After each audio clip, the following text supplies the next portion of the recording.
요한복음 제4장 43절부터 54절 마지막 절까지입니다. 찾으셨으면 우리 한 목소리로 같이 읽겠습니다. 시작. 이틀이 지남에 예수께서 거기를 떠나 갈릴리로 가시며 친히 증언하시기를 선지자가 고향에서는 높임을 받지 못한다 하시고, 갈릴리에 이르심에 갈릴리인들이 그를 영접하니 이는 자기들도 명절에 갔다가 예수께서 명절 중 예루살렘에서 하신 모든 일을 보았음이더라. 예수께서 다시 갈릴리 가나에 이르시니 전에 물로 포도주를 만드신 곳이라. 왕의 신하가 있어 그의 아들이 가버나움에서 병들었더니 그가 예수께서 유대로부터 갈릴리로 오셨다는 것을 듣고 가서 청하되 내려오셔서 내 아들의 병을 고쳐 주소서 하니 그가 거의 죽게 되었음이라. 예수께서 이르시되 너희는 표적과 기사를 보지 못하면 도무지 믿지 아니하리라. 신하가 이르되 주여 내 아이가 죽기 전에 내려오소서. 예수께서 이르시되 가라 내 아들이 살아있다 하시니 그 사람이 예수께서 하신 말씀을 믿고 가더니 내려가는 길에서 그 종들이 오다가 만나서 아이가 살아있다 하거늘 그 낫기 시작한 때를 물은즉 어제 7시에 열기가 떨어졌나이다 하는지라. 그의 아버지가 예수께서 내 아들이 살아있다 말씀하신 그때인 줄 알고 자기와 그 온 집안이 다 믿으니라. 이것은 예수께서 유대에서 갈릴리로 오신 후에 행하신 두 번째 표적이니라. 아멘. 우리 먼저 기도하겠습니다. 우리의 생사 화복을 주장하시는 하나님 아버지, 우리가 가는 길, 우리의 개척하는 길 아니요 우리 하나님 인도하여 주시는 길임을 믿고 감사드립니다. 우리가 하는 일, 우리 인생의 일이 아니요 우리 하나님 기뻐하시는 사명의 일인 것을 믿고 감사를 드립니다. 오늘 하루 우리에게 허락하신 이 하루 무엇을 하든지 어디를 가든지 누구를 만나든지 우리의 인생이 아니라 우리 하나님께서 맡기신 사명을 완수하는 귀한 걸음들이 되게 하여 주시옵소서. 아버지, 저희들 마음에 우리 하나님 완전히 100% 온전히 믿는 믿음으로 일어나서 그 놀라운 현장에 들어갈 때 찬송의 심장을 가지고 우리 하나님 그 이름 찬송하며 영광 올려드리는 귀한 열매들 많이 맺게 하여 주시옵소서.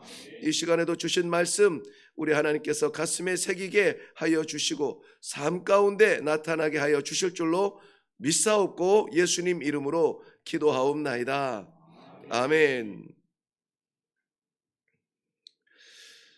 네, 우리는 어제 이틀 계속 이어서 사마리아 성에서 나타나셨던 우리 예수님의 구원의 의지를 보았습니다. 유대인들 지나갈 것 같지도 않은 사마리아 성을 의도적으로 들어가시고 상종할 것 같지도 않은 불륜의 부패의 여인을 만나 그가 오히려 복음의 불꽃이 되어서 사마리아의 많은 사람들이 예수를 믿게 되었다. 아니 알게 되었다고 했죠. 믿는 거 믿음보다 이 알게 되었다는 것이 더 아주 가슴 따뜻한 단어인 것 같습니다. 안다라고 하는 것은 지식적으로 채워졌다는 말이 아니라 저분이 예수라고 하는 분이구나, 저분이 그 메시아라고 하는 분이구나, 이런 지식적 알미 아니라 이렇게 이틀 동안이나 같이 관계를 맺으며 이야기를 나누며 예수가 그리스도라고 하는 것을 고백하게 하는 그 믿음의 사람들이 되었다라고 하는 것이 너무나 부럽고 참 감사한 일이었습니다. 이제 이 사마리아를 떠나서 갈릴리로 가시니라고 오늘 본문 말씀은 이야기하고 있습니다. 사마리아를 떠나서 갈릴리에 가셨는데 이미 거기에서는 유명한 사람이 되었습니다. 살펴보겠지만은 그 명절에, 유월절이겠죠. 명절에 예루살렘에서 예수님께서 하신 그 많은 표적들과 기사들을 보면서 예수님에 대한 소문이, 우리가 이번에 예루살렘에 갔었는데 하면서 소문을 내고 또 이야기들을 나누었던 것입니다. 그런데 오늘 이해하지 못하는 그 아주 짤막하지만은 한 절 말씀이 들어가는데요. 44절 말씀입니다. 한번 가서 보실래요? 43절은 사마리아를 떠나서 갈릴리로 가시는데, 44절 친히 증언하시기를 선지자가 고향에서는 높임을 받지 못한다 하시고 갈릴리에 이르시매. 갈릴리로 가시는데 고향 얘기하다가 스쳐 지나가고 갈릴리에 이르셨다. 사마리아는 가지도 않을 땅을 일부러라도 들어가셔서 정말 볼품없는 사람을 통해서 구원의 복음을 퍼뜨리셨고, 그것이 소망이 되어서 우리 자신도 볼품없지만 복음의 불꽃이 되어서 가정을 구원하고 성읍을 구원하는 일에 쓰임 받을 것 같다라고 하는 감격을 가지고 일어났잖아요. 그런데 이 사마리아를 떠나 갈릴리로 가실 때에 고향 이야기를 하면서 고향에 들르지 아니하고 그냥 갈릴리로 가신단 말이죠. 왜냐하면은 이것이 왜 이상하냐면 지금 예루살렘에서 많은 일을 겪으시고 사마리아에서 이틀을 거하시고, 그리고 사마리아에서 갈릴리로 가셨잖아요. 이게 한 140여 킬로 정도 될 것 같은데요. 사마리아에서 갈릴리까지가. 그런데 그 갈릴리에 다 이르기 전에 한 40여 킬로 전에 이 나사렛, 예수님의 고향이 있어요. 그러니까는 지도가 있으면 좋겠는데, 이렇게 쭉 올라가다 보면 부산에서 서울 올라오면은 이 대전을 지나오게 되잖아요. 그런 의미예요. 대전을 지나오게 되는데 대전을 들르지 아니하시고 그냥 이 서울로 가신단 말이죠. 근데 대전과 서울은 한 200km 가까이 되니까 마음이 급하면은 지나갈 수도 있지만은 이 나사렛에서 이 갈릴리는 그렇게 먼 거리가 아니에요. 한 40여 킬로 된다고 말씀을 드렸습니다. 왜냐하면은 나사렛에서 한 10km 정도만 더 올라가면은 거기가 그 물로 포도주를 만드셨던 그 가나가 있고, 거기에서 한 30여 킬로 가면은 갈릴리인 것이죠. 그런데 이 고향 땅에 들르지 않으면서 지나가면서 예수님께서 스스로 증언하시듯, 제 생각에는, 제 느낌으로는, 우리 표현으로는 푸념하시듯 이렇게 표현할 것 같은데요. 선지자가 고향에서는 환영을 받지 못한다, 영접을 받지 못한다 하면서 고향을 들르지 않고 그냥 가신다는 것입니다. 자, 우리는 예루살렘을 떠나셨죠. 사마리아에 들리셨죠. 나사렛을 지나가셨죠. 또 이 갈릴리에 도착하셨습니다. 여기 지역이 몇 가지가 나오는데요. 오늘 이 본문 말씀을 묵상하는데, 길지 않은 본문입니다만 여기에 믿음은 하나인데 그 믿음과의 관계는 다양하게 나타난 것을 볼 수가 있습니다. 믿음이 다양하지는 않아요. 믿음은 오직 하나입니다. 예수 그리스도의 십자가로 말미암아 우리가 구원받을 유일한 길이 열렸고, 우리가 버림받은 죽음의 몸에서, 죽음의 영혼에서 영원하신 하나님을 아버지라 부를 수 있는 천국 백성 되었음. 이것이 믿음이, 이것이 복음이고, 이것을 믿는 것이고, 이것을 믿는 것도 하나님께서 주셨기 때문에 혼란스럽게 주지 않으세요. 너무나 단순하고 우리가 평생 이 한 가지만 붙들고 살아도 정말 우리에게 주신 이 감격스러운 믿음은 우리가 다 표현할 길이 없습니다. 그래서 목사님들이나 이 설교하시는 분들이 평생을 설교해도 그렇게 계속 설교를 할 수가 있는 거예요. 이 성경 66권이 다 이야기하는 것이 결국은 무엇이냐? 바로 이 믿음을 좀 붙들고 살라는 것입니다. 그런데 오늘 이 짧은 본문 속에서 참으로 다양한 믿음의 모습이 나오는데요. 우리 가지고 있는 교재에서도 표적을 보고 믿는 믿음이냐 보지 않고 믿는 믿음이냐 믿음에 포커스를 맞추고 있습니다. 그거를 조금 좀 구체적으로 함께 묵상하면서 우리의 믿음의 자리는 어디에 있나 한번 둘러보기를 원합니다. 먼저 안타깝게 살펴볼 부분은 나사렛의 믿음을 좀 보려고 합니다. 나사렛은 예수님의 고향이라고 했습니다. 이 고향 땅에서 예수님께서 어떤 모양으로 자라셨는지 그 고향 사람들은 다 잘 알아요. 물론 청소년기에 아이들하고 뛰어노는 보통의 유대인들이 자라나는 그 모습을 그대로 자라나셨지만은 예수님의 자라나신 모습은 이 30살 되시기 세례받기 전까지는 성경이 침묵하고 있지만 그 30년의 세월을 한마디로 이렇게 요약을 하고 있습니다. 지혜와 키가 자라매 하나님과 사람 앞에 어떻게 보이셨다고요? 사랑스러워 가시더라. 사랑스러워 가시더라. 그렇다면은 하나님께서 보실 때에도 흠이 없이 사랑스럽게 자랐습니다. 그 지역의 고향 사람들이 볼 때에도 흠이 없이 사랑스럽게 자라났던 것을 다 보았던 것입니다. 그래서 이 젊은 30대의 이 젊은 이 청년이 고향 땅을 방문하였을 때에 이 회당에서 말씀을 좀 가르쳐 달라고 그렇게 초청할 만큼, 그래서 이사야서의 글을 펴서 예수님께서 설교하신 적이 있잖아요. 그럴 만큼 예수님의 성장 과정을 이 고향 사람들은 다 잘 보았다는 것이죠. 그런데 이것이 예수님이 함께 곁에 있었다는 것이 장점이기도 한데 고향 사람들에게는 약점으로 작용을 합니다. 뭐냐면은 익숙한 거예요. 익숙하고 내 눈이 보고 내가 경험한 그 이상의 것을 보지 못하는 것입니다. 왜냐하면 예수라고 하는 요셉의 아들 예수라고 하는 것을 잘 알지. 걔 참 똑똑해서 걔 참 선한 일을 많이 하고 좀 남달랐지, 그렇게 인정은 하겠는데, 칭찬하고 자랑스럽고 귀하고 사랑스러운 건 알겠는데, 그 아이가 하나님께서 보내실 메시아라 하는 것은 이건 신성모독이라는 것입니다. 그건 아니지. 그런데 그것을 확실하게 이야기할 때에 이 고향 사람들은 그것을 받아들이지 못했습니다. 믿을 수가 없었습니다.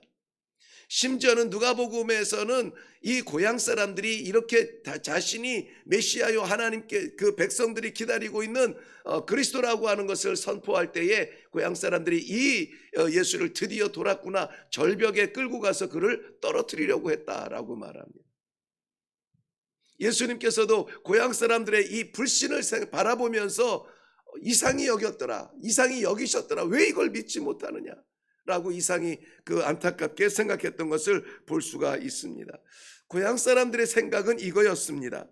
마태복음 13장 53절 이후에 보면은 그 뒤에 내용 58절까지 내용은 이거예요.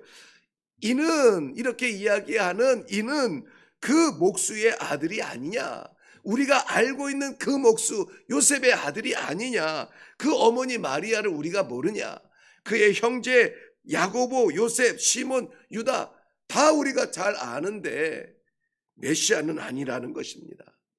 그래서 예수님을 배척했다 라고 말하고 있습니다.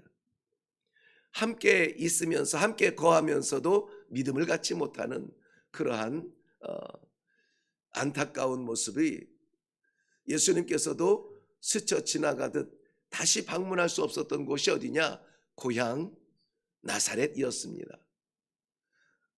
저는 이 말씀이 제일 두려웠어요. 함께 있으면서 그가 그리스도, 하나님의 아들, 나의 구세주인 것이 믿어지지 않는다는 거예요. 믿어지지 않는다고. 예배 공동체에 하나님께서 부르셔서 엄청난 축복이죠. 예수님과 함께 한번 그 손 한번 잡아봤으면 좋겠다. 예수님과 함께 자란 친구들도 있을 것이고, 예수님의 자라는 모습을 보면서 야, 참 남달라, 대단해, 사랑스러워라고 말은 했지만 나를 구원하신 메시아라고 믿을 수 없었던 그 안타까운 고향 사람들이에요. 믿음의 공동체에 하나님께서 정말 놀라운 선물로 불러주셨습니다. 신앙생활을 합니다. 10년, 20년, 수십 년을 합니다. 그런데 예수라고 하는 분 2000년에 어디에서 나고 메시아로 예언이 되어졌고 그가 하는 모든 기적들이 있고 막 그 모든 이 성경책에 있는 것들을 달달달달 암송까지 하면서 내 구세주가 되지 못하는 거예요. 나를 살리시고 내 영혼을 구원하실 분이라고 하는 주님, 나의 주님이십니다 라고 고백할 수 없는, 여전히 내 인생의 왕좌에 내가 앉아있는 그러한 신앙이 바로 여기 예수님의 고향 나사렛 사람들의 믿음이 아닌가. 그런가 하면은 이 왕의 신하, 이 가나에 갔는데 거기에 왕의 신하가 있는데요, 가버나움에 있는 아들이 병들어 죽게 되었다고 합니다. 오늘 본문 50절 말씀은 다 설명드리지 못합니다마는 예수께서 이르시되 가라, 내 아들이 살아있다. 그 사람이 예수님의 말씀을 믿고 가더라 그랬습니다. 이것은 믿고 갔다고 하니까 믿음이 없다고 말할 수는 없어요. 믿음이 있습니다. 믿음이 있는데 어떤 믿음이냐, 지금 아들이 죽을 것 같은, 죽어가는 그런 상황에서 예수님께서 뭐라고 말씀하시냐면 내 아들이 살아있다라고 말하는 거예요. 살아있다. 그러니까는 예수님, 내가 본 마지막에 내 아들, 내가 알고 있는 마지막 내 아들의 모습은 죽어가고 있었는데 예수님께서 살아있다 하시니 그 말씀을 아멘으로 받고 그리고 돌아가는 겁니다. 돌아가는 거예요. 그러니까는 살아난 아들을 보지는 못했지만, 표적을 보지는 못했지만 예수님이 말씀하시는 그 말씀을 믿는 거예요. 보지 못하고 믿는 믿음입니다. 믿음이 먼저일까요? 순종이 먼저일까요? 아이고 저런, 오늘 좋은 찬송 이렇게 골라주셔서 감사했는데, 순종하며 발을 내딛는 곳에 역사가 나타나죠. 그런데 발을 내디딜 수 있는 믿음을 주시는 것이 하나님의, 오늘 이 왕의 신하의 믿음이 바로 그거예요. 돌아가기 전에 저가 예수 그리스도의 내 아들이 살아있다는 말을 믿었다 그랬어요. 믿고 돌아서는 거예요. 어디로 돌아섭니까? 문제 가운데로 들어가는 겁니다. 죽음 가운데로 가는 거예요. 왜 그렇습니까? 예수님이 살았다는데, 예수님이 살았다는데 이 길이 예수님께서 말씀하신 대로 열릴 줄로 믿습니다 하고 가는 거예요. 절벽이라도 가는 거고 계곡이라도 가는 거고 죽음의 길이라도 가는 겁니다. 믿음이 있으시길 바랍니다. 뭔가를 보아서 믿음이 아니라, 예수님도 그랬어요. 이 표적과 기적만 바라는 사람들, 이 시대의 사람들 어떻게 하면 좋으냐. 그런데 이 신하의 모습은 믿었다 그랬어요. 믿고 돌아섰다라고 말씀하고 있습니다. 많은 사람들이 표적을 보여달라 그러면 내가 믿겠다고 말하지만은, 그러나 이 신하의 걷는 그 돌아가는 그 첫걸음은 믿음의 길이었다는 것입니다. 믿음과, 그렇지만은 믿음이 먼저냐 순종이 먼저냐 얄궂은 질문을 했지만 믿음과 순종은 분리될 수가 없는 것이죠.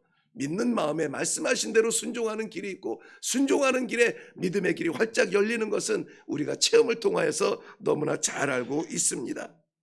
중요한 것은 무엇이냐면, 우리에게 믿음이 있다 하면서 예수님께서 살아났다, 살아있다 라는 말씀을 믿으면서도 우리가 순종의 길을 걷지 못한다면 우리의 믿음을 다시 한번 점검해 볼 필요가 있습니다. 내가 하나님의 말씀에 순종하는 삶을 살지 못한다면은 내가 듣는 이 말씀을 아는 것인지 믿는 것인지 확실하게 우리의 믿음을 돌아볼 필요가 있다는 것입니다. 그러므로 우리 하나님께서 우리들에게 믿음이라고 하는 선물을 주셨을 때에는 순종이라고 하는 반응을 보기를 원하시는 것이죠. 오늘 하나님께서 우리들에게 주시는 이 믿음에 순종하는 아름다운 열매가 있기를 바랍니다. 갈릴리의 믿음이 있는데요, 갈릴리 사람들은 믿었다고 했는데 이 사람들은 그 믿음이 어디서 왔습니까? 표적과 기사를 보았다고 했잖아요. 어디에서? 예루살렘에서. 명절에 우리가 예수 그리스도가 예루살렘에서 한 그 모든 표적과 기사를 보았다, 그가 정말 메시아더라, 정말 다른 분이더라 하는 것을 믿었다는 거예요. 표적을 보고 기적을 보니 안 믿을 수가 있나요? 물론 그 가운데서도 안 믿는 사람들이 있죠. 오병이어의 떡을 먹고도 믿지 못하는 사람들이 있죠. 그러나 이 믿음도 믿음이라. 왜 표적을 보고 믿었으니 믿음이라라고 말씀하고 있는 것입니다. 우리는 대체로 이 믿음의 자리에 머물러 있죠. 뭔가 보고 믿는 것이죠. 살려주고 고쳐주고 해결해주고 안 될 것 같은 길을 열어주시니 믿음이 자꾸 생기더라. 따라가는 믿음인 것이죠. 무엇을 따라가요? 표적을 따라가는 것입니다. 오늘 본문에서 언급되지는 않았지만 저는 이 가운데에서 사마리아인들이 마지막에 고백했던 것, 4장 54절 한 절만 올라가 볼까요? 5장 들어가기 전에 54절, 이것은 예수께서 유대에서 갈릴리로 오신 후에 행하신, 죄송합니다, 4장 3장 36절이 아니라 오늘 헷갈리지. 오늘 43절이 본문이었죠. 42절 말씀이에요. 그 여자에게 말하되 이제 우리가 믿는 것은, 사마리아 사람들이 말합니다, 우리가 믿는 것은 네 말로 인함이 아니니 여인의 말이 아닙니다. 이는 우리가 친히 듣고 그가 참으로 세상의 구주인 줄 알미라 하였더라. 사마리아 백성들이 예수님과 교제하면서 우리가 친히 듣고 알겠다, 이제는 믿겠다라고 말하는 것이에요. 사마리아 사람들의 이러한 놀라운 축복의 순간을 우리는 보고 있습니다.